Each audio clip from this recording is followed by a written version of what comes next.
Hi, it's Chuck, First Baptist Church, Coolidge, Texas. Yep, out here in the hot country, cut the grass today. Woo! Got it done this morning while it wasn't quite so baking hot. But it's that time of the year when we get a little rain, the grass grows, we cut it. Then we may not get rain, the grass won't grow, and then all of a sudden it rains and we cut it again. Just life in Texas. I'm here to excite you about this coming Sunday because in this next Sunday, in the message and the service, we begin a 8 Sunday study of the book of 2 Samuel chapter 22. Now, you may not be familiar off the top of your head with that great chapter in 2 Samuel, but it's called David's Prayer of Thanksgiving. And in this prayer, he talks about all the ways that God got him through all the difficult challenges of his life from when he was anointed as a young man, somewhere around the age of maybe 12 to 15 years old, somewhere in that range. He got anointed to be the next king, all the way up until the time when he was actually anointed king and then served until age 70 when he went home to be with the Lord. But in this chapter, we see paragraph after paragraph of the amazing ways that God took care of David. And we learn some things about David that I think you will enjoy applying to your life. For example, this last fall, I took a short vacation, took a week, and Laura and I rented a cabin in East Texas, deep in the woods. It was so beautiful.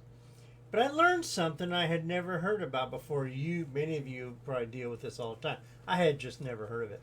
It was called trip insurance, and the people that rented the cabin offered trip insurance to us because if we cancel, then we wouldn't lose all our money that we had paid in our deposit.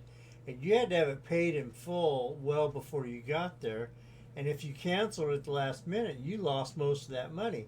And so trip insurance would cover your loss.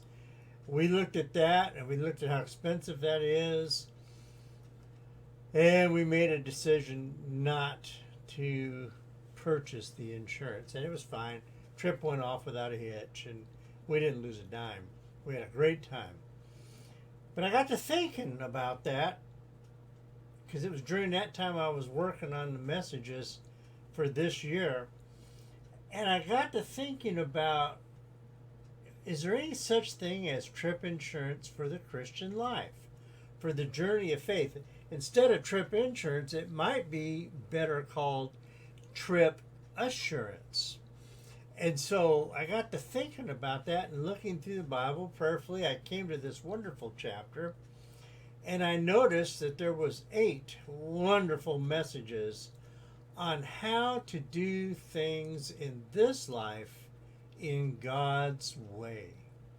So we are, for the next 8 weeks, going to look at this one chapter in the Bible.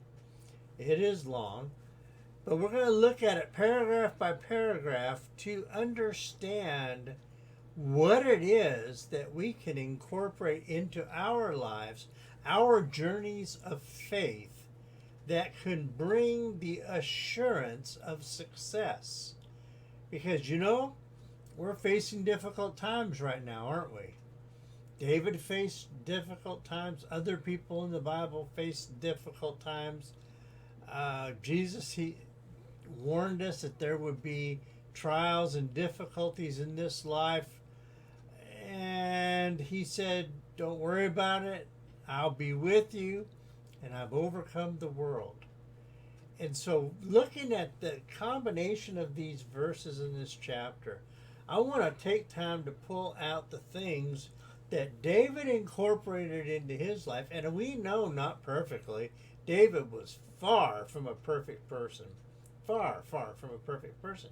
Yet he engaged in these things in his life, how he viewed God, how he viewed his relationship with God. And we're going to go over and over.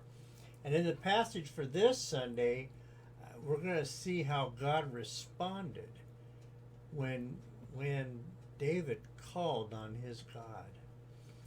My goal is for us to learn how to incorporate these things into our lives in order that God might thunder from heaven on our behalf.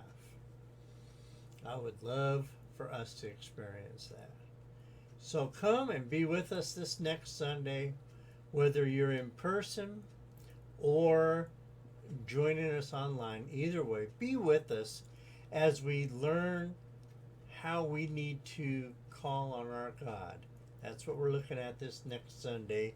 And the passage for that is 2 Samuel 22, 1 through 16. And we're going to learn how to call out to God and why we should want to do that and what results will happen if we truly and honestly call out to our God. I hope you can be with us next week in this next wonderful service. And also, let me tell you, beginning the following Sunday, not August 2nd, but August 9th, we're going to start up our morning Bible study for adults. And so we'll have morning Bible study. We will have Sunday night study. Remember, we were going verse by verse through Hebrews.